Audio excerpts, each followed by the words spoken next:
In tonight's episode, we travel into the shadows of Java, Indonesia, where beauty turns to horror and silence hides a scream. This story begins on a narrow rural road, the kind that disappears into the trees, lit only by the flicker of motorbike headlights. People say if you're unlucky enough to drive there after midnight, you might see her, standing perfectly still in a white dress, her long black hair swaying in the wind. She looks harmless, heartbreakingly beautiful. But don't stop, don't speak, and whatever you do, don't follow her, because by the time she turns around, it's already too late. This is the story of Sundel Bolong, Indonesia's most terrifying ghost, and tonight, you'll find out why some men are never seen again. The story begins with a man named Rizal, a traveling photographer with a habit of chasing local legends. He wasn't a believer, not really. But strange stories always made for great photos. And that's why, on the first night of his trip through central Java, he found himself riding alone down an old road just outside of Banyuwangi. It was past midnight, the air was thick, heavy. His phone had no signal, and the only sound was the hum of his motorbike echoing off the trees. Rizal was searching for a roadside warung someone told him about. Supposedly haunted, supposedly cursed. Locals said no woman would go near it. But Rizal had heard those kinds of warnings before. He thought it would make a cool backdrop. Something mysterious for his next post. He even joked to himself, maybe I'll run into Sundel Bolong. Just a joke. Until he noticed someone standing at the edge of the road, dressed in white. She didn't move. She didn't wave. She just stood there, facing away from him. At first, he passed her without stopping. But something about the way she stood there, so still, so perfect, made him circle back. That's when things started to go wrong. His engine stalled. The light from his bike flickered. And when he looked again, she was gone. If you're still watching this, just know, people say she visits anyone who hears her story and doesn't take it seriously. So, if you want to stay safe tonight, you might want to subscribe. Just in case. Rizal managed to restart the bike after a few tries, but something felt off. The temperature had dropped. Not just a breeze, but a sudden biting cold that made his skin tighten. He drove the rest of the way in silence, eyes darting between the mirrors and the shadows just beyond the tree line. When he reached the warung, it looked exactly as described, half abandoned, dimly lit by a single flickering bulb, and completely empty. Except for the old man sitting behind the counter, staring at him like he wasn't supposed to be there. Rizal ordered black coffee and asked casually if the place had any stories. The old man didn't answer. He just looked up slowly, eyes bloodshot and sunken, and said, "She follows people who look back." Then he slid the coffee across the table and walked into the back without another word. Rizal tried to laugh it off, but when he pulled out his camera, the screen was glitched, distorted, like a smudge of static was crawling across every photo. He checked the lens, clean. The battery, full. But when he reviewed the shots he took on the road, there she was. Not in one frame, in every frame. In the background, standing just a little closer each time. Rizal blinked, looked around. The warung was still empty. The trees outside were still. But the sense of being watched was unbearable. He packed his gear, left a few bills on the table, and headed back to the bike, ignoring the way the air behind him suddenly felt like it was breathing. Back on the road, Rizal didn't even bother trying to play it cool anymore. He gunned the motorbike, trying to put as much distance as possible between him and whatever he just saw. But the road didn't seem to cooperate. He passed the same stretch of twisted tree 3 times. Same broken sign, same pothole. It was like he was stuck in a loop. He stopped to check his phone. Still no signal.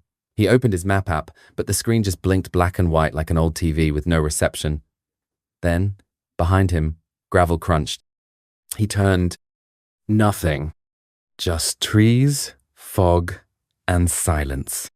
He forced himself to keep going. After 10 more minutes, he finally spotted a small cluster of houses, flickering lights, the sound of a television behind wooden walls. He pulled over at a house where an elderly woman sat outside peeling jackfruit. She looked up at him with narrowed eyes, like she already knew why he was there. "You've seen her," she said flatly, Not a question. Rizal nodded slowly. The woman dropped her knife. You need to leave this road before it turns 3 times. If you see her again, don't look, don't speak, don't pity her. Rizal asked why, but the woman only muttered one more thing under her breath before retreating inside. She only wants men who notice her, who see her as more than a ghost. Confused and increasingly rattled, Rizal got back on his bike and drove again. This time, the houses thinned, the road darkened, and then music. Soft, delicate, coming from nowhere. A lullaby played on something old, something broken. He turned a corner, and there she was. Standing in the center of the road, white dress glowing in the moonlight, hair cascading down her back like a curtain, this time closer. He didn't stop. He squeezed the brake, skidded to a halt just inches from her, and as the bike tipped over and he hit the ground, she began to turn. But not fully. Not yet. Rizal scrambled to his feet, heart pounding, gravel digging into his palms. The woman was still there, motionless, inches away. Her face was tilted down, hair obscuring her features. He backed away slowly, whispering apologies he didn't even understand. Then, without a sound, she lifted her head. Her face was beautiful. Unnaturally so. Skin smooth, eyes dark and unreadable. She smiled, and for a second, Rizal froze. Maybe it was all in his head. Maybe she was just a woman. A real one. Maybe She turned. Not her head. Her whole body. And what he saw behind her erased all sense of reality.